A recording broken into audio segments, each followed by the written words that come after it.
ओम तत्सत। नमो नारायणाय नमः। श्री कृष्णाय नमो नमः। नमो ब्रह्मणे देवाय गो ब्राह्मणहिताय च जगद्धिताय कृष्णाय गोविन्दाय नमो नमः। ओम नमामि शिरसा देवं किं नो मृत्युः करिष्यति स्वर्गापवर्गदातारं सृष्टिस्थित्यन्तकारिणं नमामि शिरसा देवं किं नो मृत्युः करिष्यति। मृत्यु से सबके भय होइत रहै छै, परंतु मृत्यु से भय ककरो नहीं करक चाही। से हम अपन दृढ़ बात अहाँ लोगन के सुना रहल छी। स्वर्ग अपवर्ग के देनिहार, सृष्टि स्थिति और अंत के कारण जे ओ पर ब्रह्म परमेश्वर चंद्रशेखर छथि भगवान शंकर, हुनका हम मस्तक झुका के प्रणाम करे छियानि। क्या तो ओ देव के जहन चिंतन होने लागे छै तो मृत्यु की कह सकै छै ओ किछ ने। ई परम वाक्य हमर से भगवान चंद्रशेखर के प्रति अछि। नमामि चंद्रशेखर। मृत्यु से बचेबाक लेल हम अहाँ से प्रार्थना के नहीं करै छी। मृत्यु तो हेतै, लेकिन अहाँके समक्ष मृत्यु की कह सकै छै। खराब रास्ता यदि हमरा कोनो काल हैत तऽ ओकरो अपने बचा सकैत छी। यह बात ई एकटा प्रसंग हम आज ई कहब जे पुनर्जन्मक बादो श्राद्ध करी कि नहीं करी। ई प्रश्न कियो केलखिन जे श्राद्ध करी कि नहीं करी, तो हम कहलियनि जे नहीं, श्राद्ध अवश्य करी। ओकर पुष्टि कोना हेतै? तो एक समय के बाद से भगवती से श्री श्री माँ आनंदमयी भगवती के नजीक में जाके क्यों प्रश्न कल गेल जे पुनर्जन्मक बादो श्राद्धक फल प्राप्त होइ छै। जहन लोग मरि जाइ छै तो पुनर्जन्म होइ छै, तो फिर प्राप्त होइ छै ओकरा। तो उत्तर में माँ द्वारा ई फल भेटै छै, श्राद्धक फल भेटै छै से कहलखिन। आब नीचा हम एकटा कथा कहि रहल छी, ओहिसँ सबटा बात ज्ञात भऽ जेतै। एक गाँव में एकटा पढ़ल लिखल बड़ा भारी विद्वान छलाह, पंडित छलाह, ज्ञानी छलाह। और ओहि पंडितक मित्र छलखिन एकटा फकीर। दुनूक मित्रता एकदम प्रगाढ़ छलैक।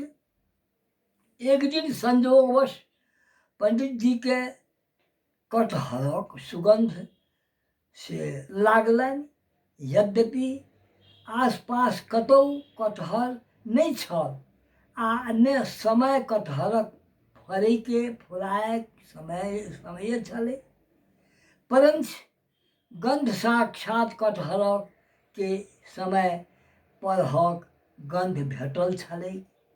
साश्चर्य फकीर से पंडित जी पूछलखिन जे ओ मित्र जी, हे एकटा तऽ आश्चर्यक बात हमरा बुझा पड़ैए। हे समय तो नहीं छै कटहर के, लेकिन बड़ा सेंट हमरा कटहर के लागि रहल अछि। अहाँ एकर किछु उत्तर जनै छी? कहलखिन अहाँ तो स्वयं पंडित छी, किया नहीं जानै छियै? कहलखिन यौ पंडितो बुते कखनो कखनो कोनो बात से अपन इष्ट मित्र से पूछऽ पड़ै छै, तेँ अहाँ से पूछै छी। ओ मित्र के कहलखिन जे हम दुनू गोटे नदीक पार चली। ओ फकीर कहलखिन जे दुनू गोटे नदी के पार चलू तखन पता लागत। आ छोट छिन गाम में देखी जे 12 मसिया कटहर कतौ अवश्य हेतै। दुनू नदी पार गेलाह आ गाम में एक आदमी श्राद्ध करैत छलाह। आ श्राद्ध में एकटा कटहर पाकल बरमसिया राखल छलैक। फकीरक कथन भेलै जे ई श्राद्धकर्ता वृद्ध अहाँक पूर्व जन्मक पुत्र छथि, सएह श्राद्ध कऽ रहल अछि। अहाँके कटहर अति प्रिय छल, तेँ अहाँक ई वृद्ध पुत्र बहुत परिश्रमसँ खोजिके 12 मासी कटहर अहाँक एकोदिष्ट श्राद्धमे उपस्थित केलक अछि। तेँ पूर्व जन्मक बादो सम्प्रति प्राप्त भेल अछि। घ्राणम चार्ध भोजनम, आधा भोजन सुँघलहुसँ भऽ जाइ छै, तेँ अहाँके तऽ गन्ध तऽ लागल। आ ई अहाँके वृद्ध जे छथि से अहाँके बालक छथि, अहाँ तऽ नया छी, अहाँके जन्म भऽ चुकल अछि। ओकरा ई बात बुझल नहि छै जे ई हमर से पिता छिकाह, ओ किया नहि गेलै, ओकरा की ज्ञान छै। हम ई बातके बुझि रहल छी, तेँ लऽ कऽ हम सन्तक चरित्रसँ अवगत छी। सन्तक ई अमर वाणी छै जे श्राद्ध अवश्य करी, आ ओ जन्मान्तर होइ चाहे जाहि जन्ममे होइ, ओकरा ओकर फल श्राद्धक फल भेटबे करै छै। तेँ श्राद्ध करक चाही, श्राद्ध नहि छोड़ी। आइयो हमसब आइ 60-70 वर्षके उमेरवला 60 वर्षसँ अपन माताके श्राद्ध कऽ रहल छथि। ताहिमे हमसब कए दिन जाके हुनक से भोजमे उपस्थित भेलहुँ। ओ थिकाह सप्तरी जिलाक डॉक्टर अशोकानन्द मिश्र, हुनक मायके श्राद्ध एखनो होइ छनि। ई हुनका बालकक द्वारा भऽ रहल छै।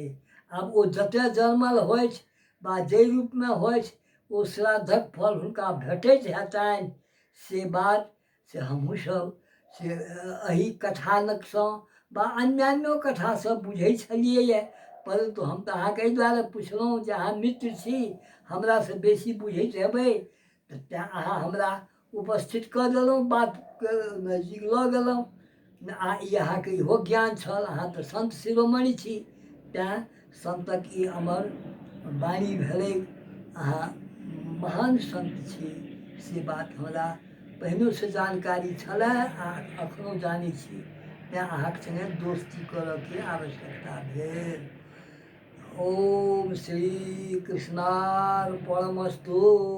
ई कहैत हम आइ एहि पुनर्जन्मक बादो श्राद्ध करक चाही से बात कहलहुँ आ एहिपर दृढ़ छी। ओम नमो नारायणाय नमः, श्री कृष्णाय नमः। एकरा हम समापन केलहुँ।